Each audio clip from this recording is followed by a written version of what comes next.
Olá, meu querido irmão, agora nós vamos falar dessa carta, essa pequena carta a Tito.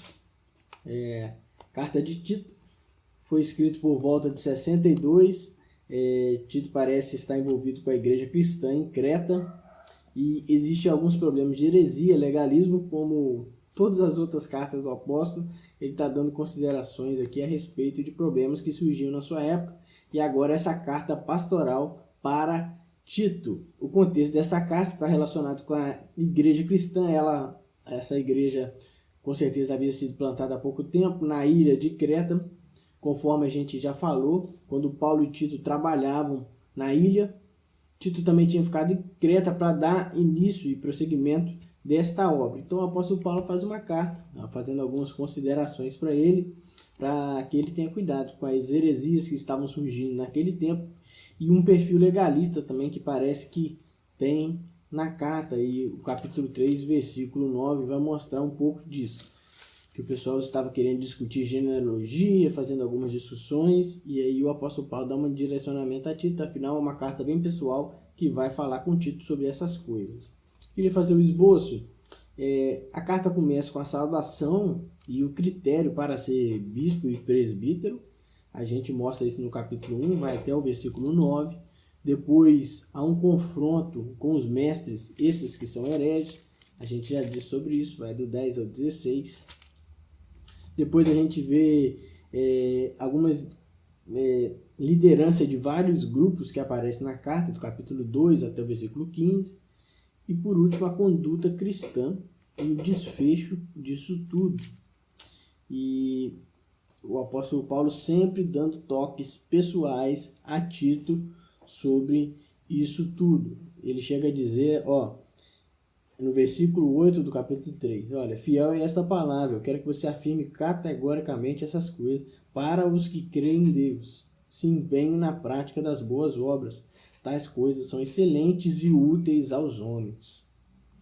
Aí ele fala de um problema de divisão, de discussão sobre genealogia, ele fala que essas brigas são muito ruins e que diz para Tito perseverar na fé, continuar firme e dar alguns conselhos a Tito. Eu vejo o apóstolo Paulo aqui como um pastor mais velho, aconselhando um pastor mais novo, mesmo que não seja em idade, mas em sabedoria, como ele fez outras vezes com Timóteo. E o que mais me chama a atenção é o cuidado, o zelo do apóstolo Paulo para com Tito, esse que com certeza era menos experiente que o grande apóstolo Paulo. E isso me faz pensar que talvez eu e você temos que ter alguém para prestar conta, conversar, que seja mais experiente que a gente e que entenda a gente. É sempre bom ter um mentor, é sempre bom ter um discipulador e talvez seja a hora de você procurar o seu também, como Tito tinha o apóstolo Paulo. Um grande privilégio, por sinal. Tá bom? Que Deus abençoe você nessa leitura dessa carta. E agora nós vamos falar de Filemon, uma outra carta bem pequena do apóstolo Paulo. Essa carta muito interessante, carta de Filemon, ela é escrita pelo apóstolo Paulo quando o apóstolo está preso por volta de 60, 61 depois de Cristo. E ela tem um enfoque, embora ela seja uma cartinha muito pequena, só de um capítulo, ela tem um enfoque muito interessante se a gente pensar naquela época. Afinal, a carta é o apóstolo Paulo conversando com um dono de escravo, e nós sabemos como foi triste a escravidão, mas naquela época a escravidão era algo normal. Mas a gente tem algumas reposições, algumas direções do apóstolo Paulo para uma outra direção, diferente daquela época.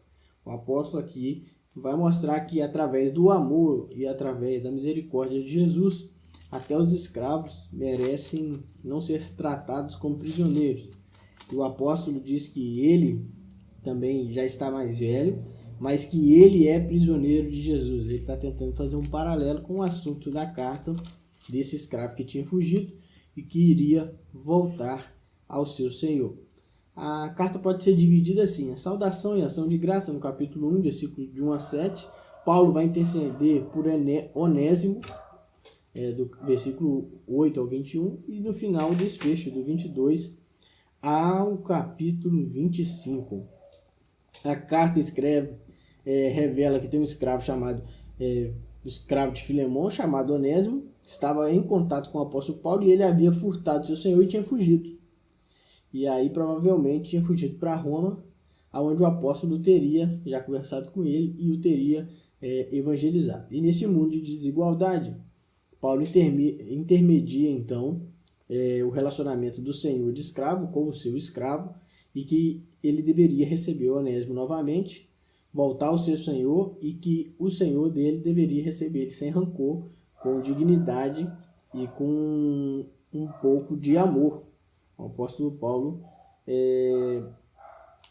no versículo 16, chega a dizer assim, ó, não mais como escravo, mas acima de escravo, como um irmão amado. Ou seja, ele está fazendo toda uma ressignificação daquilo que era a escravidão naquela época. O apóstolo Paulo faz isso não só com os escravos, mas ele também, quando aos Coríntios escreve, diz que a mulher deveria ser do homem, o homem da mulher. Ele diz que o homem deveria amar a mulher como Cristo amou a igreja. Isso era completamente novo numa sociedade onde as mulheres não tinham respeito nenhum. E o que a carta me ensina, e a carta deve ensinar você, é que em uma sociedade totalmente corrompida com seus valores e costumes, nós somos chamados a abrir a nossa voz para denunciar tudo aquilo que são desrespeitos com as outras classes, etnias e raças, e acreditar que todos nós somos iguais em Cristo. Isso não é fazer política partidária, é muito diferente disso. Muitas pessoas confundem uma coisa com a outra, mas isso é simplesmente pedir com que todos sejam tratados de maneira igual. Afinal, nós somos escravos apenas agora de Cristo, porque Ele é dono de todas as coisas e tem controle sobre todas as coisas. Que isso seja uma verdade na sua vida e que Deus abençoe tremendamente você e a sua casa.